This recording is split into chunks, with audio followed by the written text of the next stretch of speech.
Bueno, estamos aquí con Enrique Ubieta para hablar de algunas cuestiones relacionadas con el tema en que él es especialista, lleva años trabajando y a partir del cual seguramente podremos aprender mucho tanto sobre la realidad cubana como sacar algunas enseñanzas para la realidad de nuestro país, de Galicia.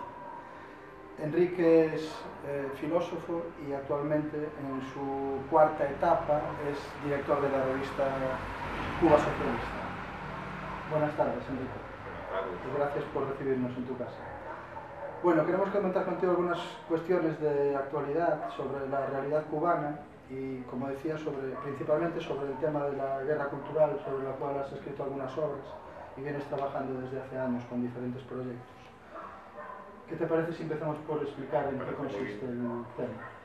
A ver, cuando yo hablo de guerra cultural y no de guerra ideológica o de guerra política, es porque el concepto de la cultura es mucho más amplio, incluye lo ideológico también, por supuesto, incluye también incluso la dimensión política. Pero realmente los sistemas se reproducen a través de los valores que van creando, ¿no? Y van una y otra vez volviendo a conformar, ¿no? Y esos valores son en el fondo cultural. Yo creo que hay un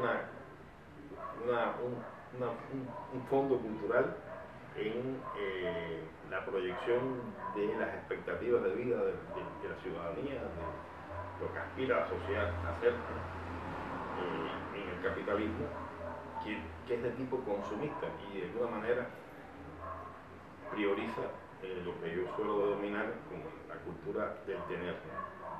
No quiere decir, por supuesto, que en el capitalismo no existan personas que prioricen la cultura del ser, ¿no? Y que prioricen lo que quieren ser en la vida por sobre lo que tengan, lo que pueden acumular, los objetos que acumulan. Pero el concepto de éxito en el capitalismo está asociado al tener. Si una persona puede ser muy inteligente y puede incluso hacer grandes aportes a la sociedad, pero no va a acaparar ninguna portada de ninguna revista importante, no va a ser una persona vendible como un ser, hombre o mujer exitoso, sino al mismo tiempo no logra acumular una gran cantidad de dinero o un gran salario. Cuando usted habla de un gran actor, suele decir, es un gran actor, le pagan tanto, o es el mejor pagado de Hollywood, ¿no? No piensa siquiera, no forma parte de su manera de pensar si ese actor está haciendo un papel mediocre o no. Simplemente está valorando lo que ese actor gana o lo que le pagan por actuar, ¿no? En cambio, puede haber otro que gane muchísimo menos, haga papeles de Shakespeare muy elaborados, sea un actor formidable, pero hasta que no pase la barrera de ese gran salario, de ese gran tener, no llega a ser una persona importante en la sociedad. Eso es lo que es la cultura del tener, que es una cultura consumista, porque el capitalismo necesita vender, vender y vender una y otra vez, ¿no? Necesita crear un sistema en el que las personas no puedan prescindir de ese, tengan una compulsión permanente por comprar, ¿no? Ese modelo consumista es un modelo que acaba con el medio ambiente, acaba con disminuye al ser humano, lo esclaviza a los objetos. Es decir, hace que los objetos, en vez de servir al ser humano termina sirviendo a los objetos, ¿no? Eso es lo que la cultura del capitalismo renueva una y otra vez. Yo creo que el socialismo, la cultura alternativa que intentamos construir, es una cultura que prioriza el ser. Prioriza al ser, y eso no significa que olvide, ignore o disminuya la importancia de que las personas tienen que también tener un confort en la vida, tienen que tener una forma, es decir, que tienen que estar en concordancia, digamos, el estilo de vida de esa persona con lo que está aportando a la sociedad de alguna manera, ¿no? Y sus necesidades cubiertas. Sus necesidades cubiertas, exactamente. Es decir, no se puede tener una alta espiritualidad si usted no tiene las necesidades cubiertas, ¿no? Si usted está pasando frío y hambre, es difícil que tenga una alta espiritualidad, ¿no? Eso está claro, pero al mismo tiempo lo esencial no es lo que tú tienes, sino lo que tú eres.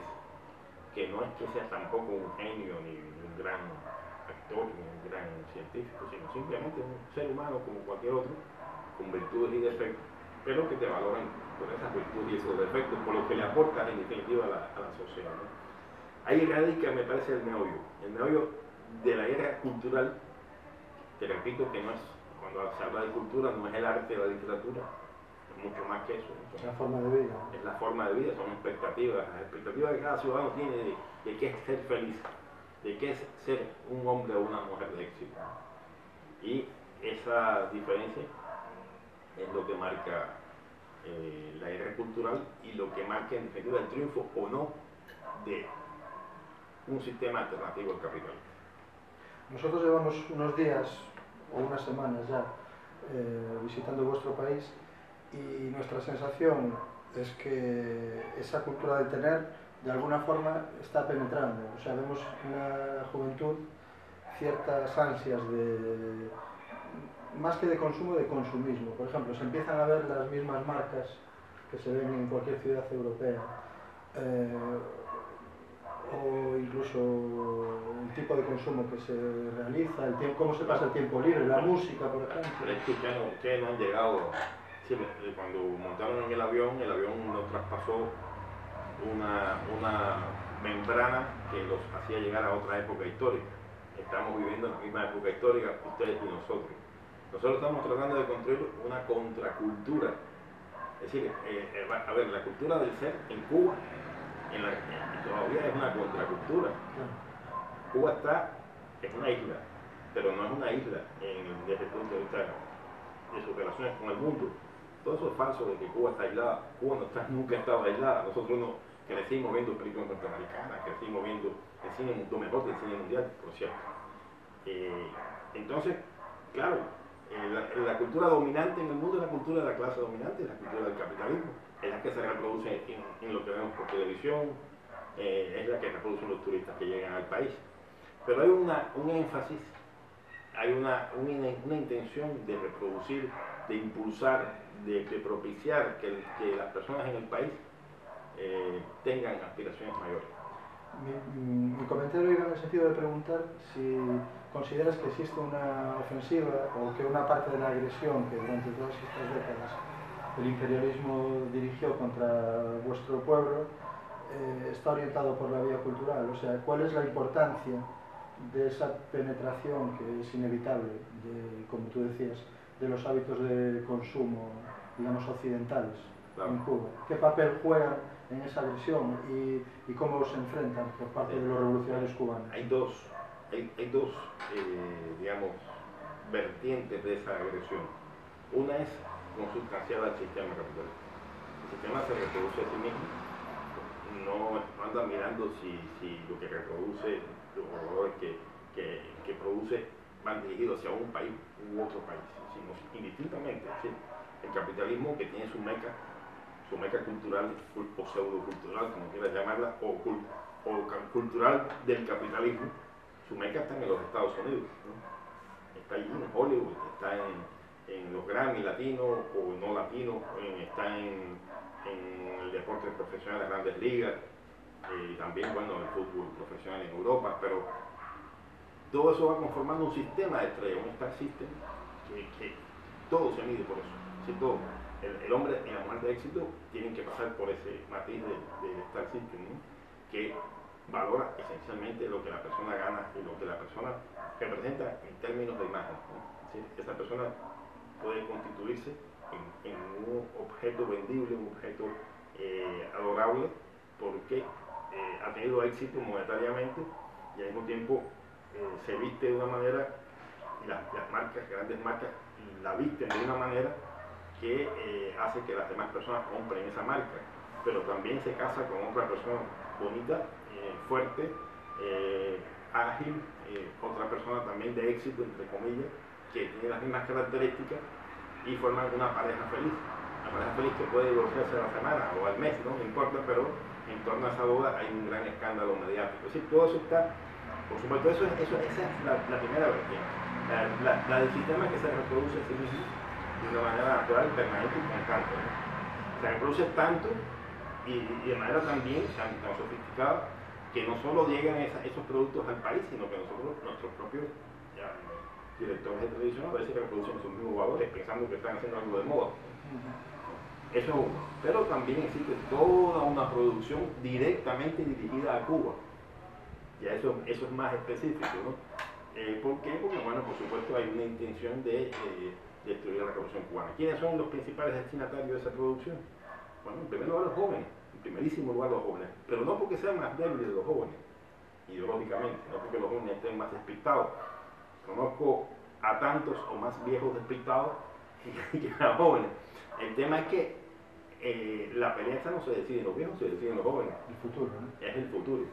Entonces, por supuesto que el mayor interés está en ellos, ¿no? Entonces, hacia los jóvenes van las miradas fundamentales, ¿no? Se les incita a la rebeldía. Pero ¿qué es rebeldía si no hay mayor rebeldía que una revolución? ¿No? Fíjate qué contradicción, es decir, el gran poder existe y la revolución fue una gran rebeldía contra ese gran poder, ¿no? Pero para rebelarse ha conformado un pequeño contrapoder, el de esta isla. Pero el joven que nació aquí, que no ha vivido ese otro gran poder directamente, puede llegar a pensar que el poder que él tiene que combatir es ese contrapoder pequeño. Y entonces esa rebeldía termina siendo en una sumisión al gran poder. Es decir, combate el pequeño poder y se hace dependiente y se hace sumiso del gran poder, del capital. La pregunta es hasta qué punto se está consiguiendo eso, porque también hablando con algunas personas durante estas semanas, incluso gente implicada políticamente y demás, decía que hay cierta preocupación precisamente con conseguir que se mantenga la implicación de la juventud, que la juventud entienda la necesidad de que, digamos, una nueva generación de jóvenes garantice ese futuro del que tú hablabas. Sí. ¿Hasta qué punto existe un creo, decaimiento claro, en ese compromiso? A ver, eso no hay un decaimómetro. Es decir, es imposible medirlo en términos exactos. Yo creo que hay ciertas, no tendencias, yo diría que hay ciertos síntomas que indican que hay que estar atento a eso. Y son síntomas naturales también, porque la revolución no mantiene un estado de euforia todo el tiempo. Es decir, tú no puedes mantener 50, 60 años un estado de exaltación revolucionaria, ¿no? Eso es normal. Pero yo no lo mido de esa manera. Por eso yo soy muy, a veces contrario a las conclusiones únicamente estadísticas. Yo lo miro de otra manera. Yo creo que siempre hay una vanguardia revolucionaria. En todo momento, en todo país. El país que no la tenga está bien fastidiado. Yo iba a decir una palabra no adecuada para una entrevista. Pero cuando se habla de la generación del centenario, la generación que hizo la revolución, la de Fidel Castro, hay quien piensa que estaba hablando de que el pueblo de Cuba, de todos los coetáneos de Fidel, eran personas muy dispuestas a morir peleando, ¿no? Y sin embargo yo quiero decir que Fidel y los que atacaron a Moncada eran un pequeño puñado de personas. El resto de sus coetáneos, en el momento en que ellos estaban batiendo a tiros en el Moncada, estaba bailando en los carnavales, ¿no? Entonces, con esto quiero decir que siempre hay una vanguardia. La vanguardia arrastra con su ejemplo, con sus acciones, arrastra a las mayorías y las implica. Incluso yo creo que desata en las mayorías las virtudes que tiene, que son inherentes a ella, ¿no? Las pone al descubierto, las impulsa. Y yo creo que es muy importante saber que hay que cultivar, que hay que fortalecer, que hay que llenar de espíritu y llenar de fuerza a esa vanguardia revolucionaria, a esa vanguardia de los jóvenes revolucionarios cubanos, que sí existe y es muy dispuesta a ocupar su lugar en la historia. Una cuestión, creo que relacionada con eso, pero más genérica. Estamos hablando de guerra cultural, también existe alguna referencia a la necesidad de cubrir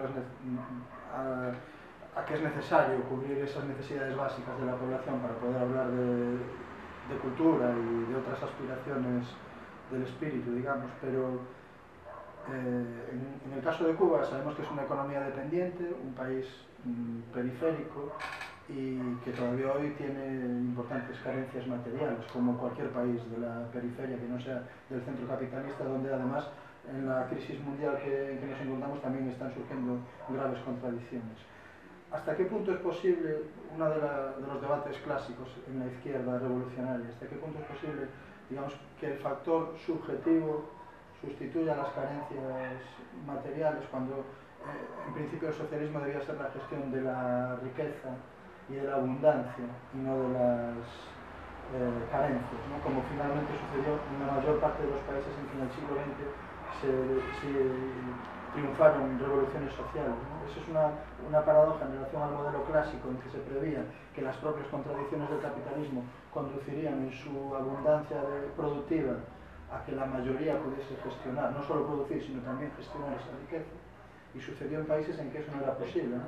Y Cuba representa un poco eso. Conversando contigo hace unos días, me decías que, digamos, ustedes no tenían,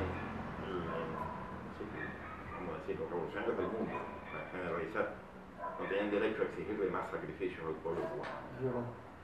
Pero yo te lo voy a poner de otra manera. Yo lo que quiero es que el pueblo cubano no se sacrifique y regrese al capitalismo. Es lo contrario. Cuando estamos hablando de defender la revolución hasta las últimas consecuencias, estamos hablando de tratar de evitar que el espejismo de que un regreso al capitalismo va a ser la solución a la pobreza. No va a ser la solución a la pobreza, va a ser la solución a la pobreza para un pequeño puñado de personas.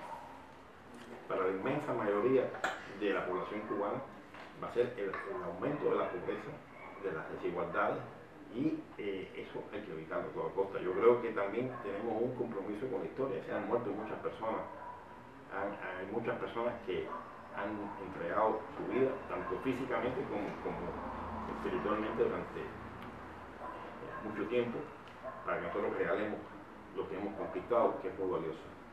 Yo pienso que es verdad que no se puede hacer una revolución. Yo no creo que podamos llegar al socialismo pleno y al comunismo en un solo país, menos todavía en un solo país subdesarrollado como Cuba. Eso es cierto. Pero vamos avanzando, vamos a avanzar. Y hemos avanzado muchísimo, muchísimo. Sí, yo desde mi anterior visita hasta la actual noté que hubo avance. El horizonte de Cuba hoy es otro totalmente distinto. Nosotros no estamos parando en el mismo malecón del año 1959, ¿no? Entonces sí se pueden hacer muchas cosas. Yo creo que lo que no puedes hacer es esperar por el momento óptimo de la historia. Claro. Ese momento óptimo no existe. Hay que empujar que la historia no pare de forma natural, sino hay que hacerla parir. Sí. Supongo que también consideras importante que otros pueblos puedan en un futuro más o menos inmediato avanzar en la misma dirección, porque el ejemplo cubano durante todas estas décadas, pues lo que yo te comentaba el otro día, es un ejemplo para la humanidad, pero es necesario que haya nuevas victorias, porque un país solo no podría, solo con ejemplo de... De acuerdo, y nosotros aportamos pequeños granos de arena en eso. Que primero lo aportamos con la resistencia nuestra. Sin duda. Que es una resistencia no porque queramos permanecer en la miseria, sino porque estamos peleando contra la miseria que nos espera. Estamos evitándola, estamos tratando de darle un futuro a nuestros hijos que sea realmente el mejor posible. Pero por otra parte, nosotros cuando hacemos internacionalismo, cuando nuestros médicos van a África o van a cualquier lugar del mundo y no hablan de política, pero están también enseñando al mundo que es posible la solidaridad si hay un Estado que la auspicie, si hay una intención política que respalda eso. En América Latina ha habido movimientos de izquierda y movimientos socialdemócratas, pero no vamos a evaluarlo. Simplemente vamos a decir que el ejemplo de Cuba ha hecho posible que muchos países de América Latina avancen, muevan también su malecón, aun cuando estén todavía muy distantes de lo que nosotros hemos logrado. Es decir, que yo creo que sí, que se avanza, sí se avanza. Una última cuestión, Enrique.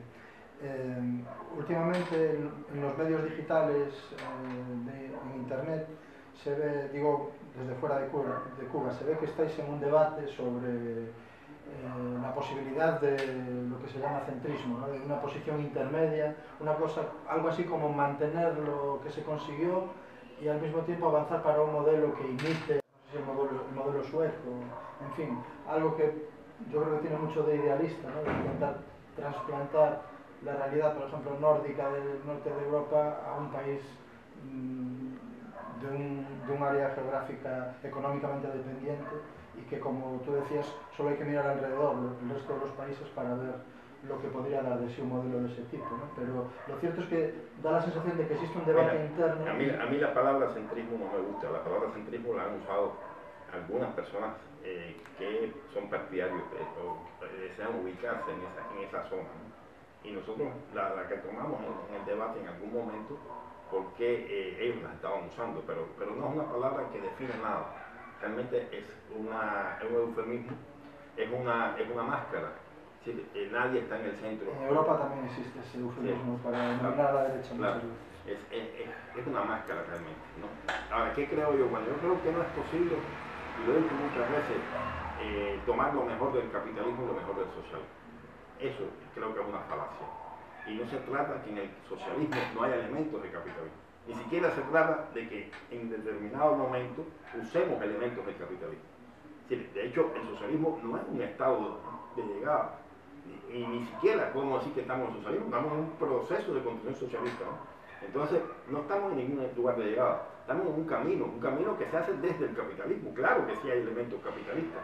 El problema es hacia dónde tú vas, cuál es tu horizonte, qué quieres perseguir al final del camino, ¿no? Por una parte. Por la otra, hay algo muy sencillo, es decir, el socialismo, ¿qué es lo mejor del socialismo? Que es un camino hacia otro lugar. El socialismo no te puedo decir que no hay nada estable en el socialismo, todo es perecedero, todo es proceso en construcción. ¿Qué es lo mejor del socialismo? Como toda la historia. Como toda la historia, pero bueno, hacia otro lugar que en definitiva es lo que podríamos valorar después. ¿Y qué es lo mejor del capitalismo? Bueno, lo mejor del capitalismo es también lo peor del capitalismo. Sí, tiene mucha eficiencia productiva, pero ¿en base a qué? Al ejército de desempleados, al exceso de trabajo, a la explotación del tercer mundo, ¿no? Es decir, porque el enriquecimiento de Europa es un resultado también del empobrecimiento del llamado tercer mundo, ¿no? Entonces, Roberto Fernández Reclamar habla de países desarrollados que son a su vez, y él prefiere decirlo así, países subdesarrollantes, es decir, países que subdesarrollan a otros, ¿no? Entonces, ¿qué es lo bueno del capitalismo? ¿Qué me quieres decir? La tecnología que ha elaborado, bueno, pero es que al lado de esa gran tecnología, de ese hospital de lujo, como alguna vez vi en Centroamérica, ¿no? Es decir, habían construido un hospital de lujo para curar a la contrarrevolución nicaragüense desde el lado acá de la frontera con Honduras, y alrededor del hospital se estaba muriendo la gente de las enfermedades más elementales, ¿no? El capitalismo no puede vivir sin esas contradicciones, forman parte de ella. Entonces no hay lo mejor del capitalismo y lo mejor del socialismo. Mira, lo mejor del capitalismo es aquello que nos dé la posibilidad de aplastar poco a poco al capitalismo. Lo mejor que podemos obtener de nosotros del capitalismo es que nos dé la posibilidad de avanzar en el camino de superarnos.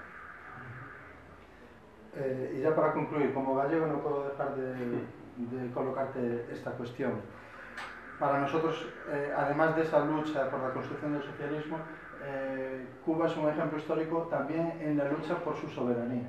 De hecho, surgió de una guerra de muchos años de independencia contra España. ¿Qué opinas de la autodeterminación de los pueblos también en Europa? Bueno, es un principio básico. Con todo revolucionario, pienso que tiene que respetar ese principio. Lo respetó Lenin.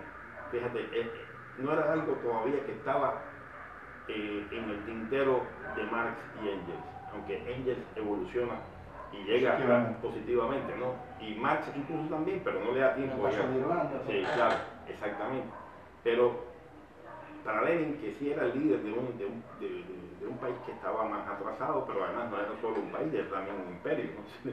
Con sus colonias, con sus países subordinados. Ya este es un tema importante, ¿no? Yo creo que el tema de la autodeterminación, el reconocimiento al derecho a la autodeterminación es un principio básico. Principio básico, y todo revolucionario lo apoya, o pienso yo que debe apoyarlo. Creo, a su vez, que el sistema de explotación de clases tiene también una expresión en el sistema de opresión nacional. Es decir, hay elementos de opresión nacional que también están reflejando en otro nivel relaciones de opresión de clase, ¿no? Relación de opresión capitalista. Sabes que el Che Guevara llegó a escribir en algún momento que la contradicción fundamental, que él creía que la contradicción fundamental de nuestra época no era la lucha entre el socialismo y el capitalismo, como se estaba planteando en aquel momento, sino la lucha entre países explotados y países explotadores, ¿no? Fíjate esa otra dimensión. Lo que pasa es que, desde luego, esa lucha entre países explotados y países explotadores no está evidenciando otra cosa que la existencia depredadora del capitalismo, ¿no? Por lo tanto, vuelve otra vez el capitalismo a ser, y la necesidad de superarlo a ser el elemento fundamental. Lo que pasa es que no era en los términos que se planteaban en aquel momento. Es decir, los términos que se planteaban eran los del campo socialista, que no estaba construyendo exactamente un socialismo pleno, y el mundo capitalista, ¿no? Es decir, como si fuera esa contradicción la fundamental. Creo que no es posible liberar al opresor si no se elimina la opresión. Es decir, tú no puedes... la liberación del opresor aparente puede excluir al oprimido, aparente. Pero la verdadera emancipación del ser humano implica la emancipación de todos los oprimidos. Por eso los oprimidos suelen ser mucho más radicales, en todos los sentidos. Muy bien, pues muchas gracias por atendernos en tu casa, y espero que esta entrevista sea de utilidad tanto en Galicia como para quien quiera vernos desde cualquier otro lugar del mundo. Gracias a ti.